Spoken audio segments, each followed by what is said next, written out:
एक और तलाकनामा। राधिका और नवीन को आज तलाक के कागज़ मिल गए थे। दोनों साथ ही कोर्ट से बाहर निकले।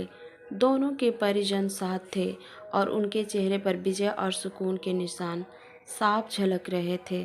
4 साल की लंबी लड़ाई के बाद आज फैसला हो गया था। 10 साल हो गए थे शादी को, मगर साथ में 6 साल ही रह पाए थे। 4 साल तो तलाक की कार्यवाही में लग गए। राधिका के हाथ में दहेज के सामान की लिस्ट थी जो अभी नवीन के घर से लेना था, और नवीन के हाथ में गहनों की लिस्ट थी जो राधिका से लेने थे। साथ में कोर्ट का यह आदेश भी था कि नवीन 10 लाख रुपए की राशि एक मुश्त राधिका को चुकाएगा। राधिका और नवीन दोनों एक ही टेम्पो में बैठकर नवीन के घर पहुँचे। दहेज में दिए सामान की निशानदेही राधिका को करनी थी, इसलिए 4 वर्ष बाद ससुराल जा रही थी। आखिरी बार, बस उसके बाद कभी नहीं आना था उधर। सभी परिजन अपने अपने घर जा चुके थे। बस 3 प्राणी बचे थे, नवीन, राधिका और राधिका की माताजी। नवीन घर में अकेला ही रहता था। माँ बाप और भाई आज भी गांव में ही रहते थे। राधिका और नवीन का इकलौता बेटा जो अभी 7 वर्ष का है, कोर्ट के फैसले के अनुसार बालिग होने तक वह राधिका के पास ही रहेगा। नवीन महीने में एक बार उससे मिल सकता है। घर में प्रवेश करते ही पुरानी यादें ताज़ा हो गई। कितनी मेहनत से सजाया था इसको राधिका ने। एक एक चीज़ में उसकी जान बसी थी। सब कुछ उसकी आंखों के सामने बना था। एक एक ईंट से धीरे धीरे बनते घरौंदे को पूरा होते देखा था उसने। सपनों का घर था उसका। कितनी शिद्दत से नवीन ने उसके सपने को पूरा किया था। नवीन थका हारा सा सोफे पर पसर गया। बोला, ले लो जो कुछ भी चाहिए, मैं तुझे नहीं रोकूंगा। राधिका ने अब गौर से नवीन को देखा। 4 साल में कितना बदल गया था। बालों में सफ़ेदी झांकने लगी है। शरीर पहले से आधा रह गया है। 4 साल में चेहरे की रौनक गायब हो गई है। वह स्टोर रूम की तरफ बढ़ी जहां उसके दहेज का अधिकतर सामान पड़ा था। सामान ओल्ड फैशन का था, इसलिए कबाड़ की तरह स्टोर रूम में डाल दिया था। मिला भी कितना था उसको दहेज। प्रेम विवाह था जो घर वाले तो मजबूरी में साथ हुए थे।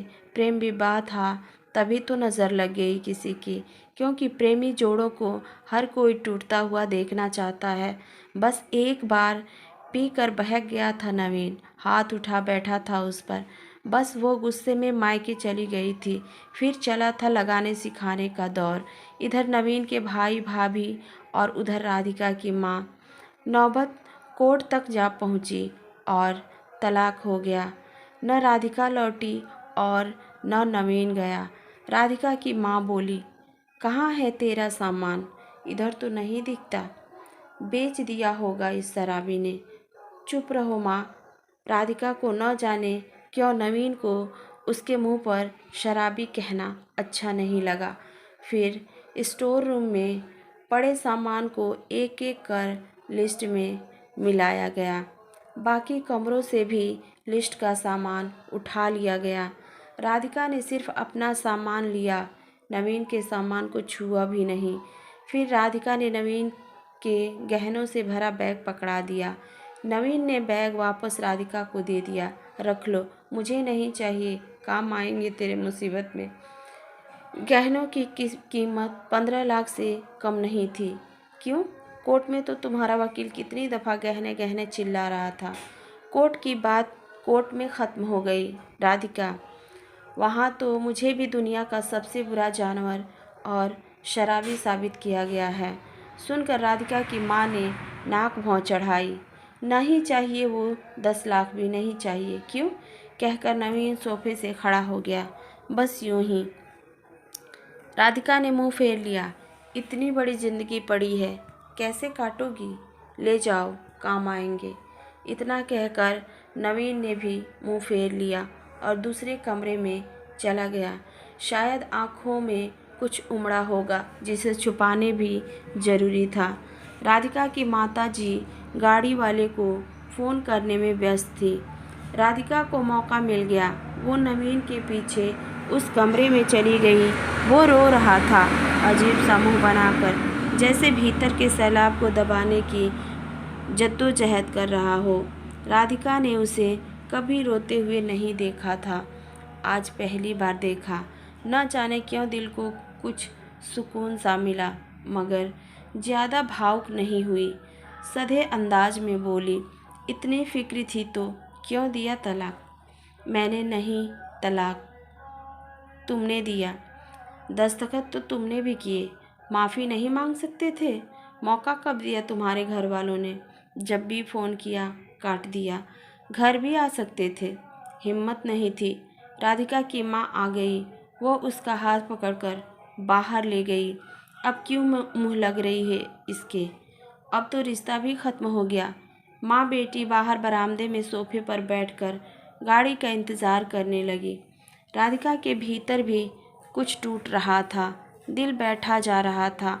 वो सुन्न सी पड़ती जा रही थी।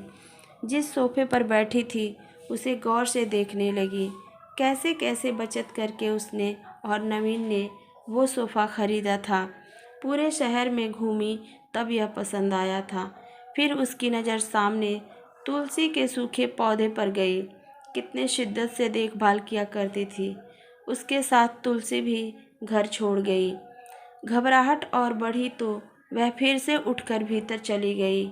माँ ने पीछे से पुकारा, मगर उसने अनसुना कर दिया। नवीन बेड पर उल्टे मुंह पड़ा था। एक बार तो उसे दया आई उस पर, मगर वह जानती थी कि अब तो सब कुछ खत्म हो चुका है, इसलिए उसे भावुक नहीं होना। उसने सरसरी नज़र से कमरे को देखा। अस्त व्यस्त हो गया है पूरा कमरा। कहीं कहीं तो मकड़ी के जाले झूल रहे हैं। कितनी नफ़रत थी उसे मकड़ी के जालों से। फिर उसकी नज़र चारों ओर लगी उन फोटो पर गई जिनमें वो नवीन से लिपट कर मुस्कुरा रही थी। कितने सुनहरे दिन थे वो। इतने में माँ फिर आ गई। हाथ पकड़कर फिर उसे बाहर ले गई। बाहर गाड़ी आ गई थी। सामान गाड़ी में डाला जा रहा था। राधिका सुन सी बैठी थी। नवीन गाड़ी की आवाज़ सुनकर बाहर आ गया।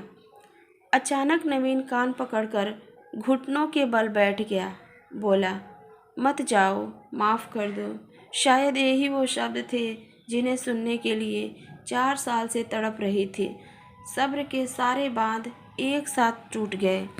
राधिका ने कोर्ट के फैसले का कागज़ निकाला और फाड़ दिया, और माँ कुछ कहती उससे पहले ही लिपट गई नवीन से।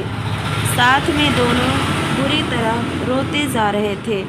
दूर खड़ी राधिका की माँ समझ गई कि कोर्ट का आदेश दिलों के सामने कागज़ से ज़्यादा कुछ नहीं। काश उनको पहले मिलने दिया होता।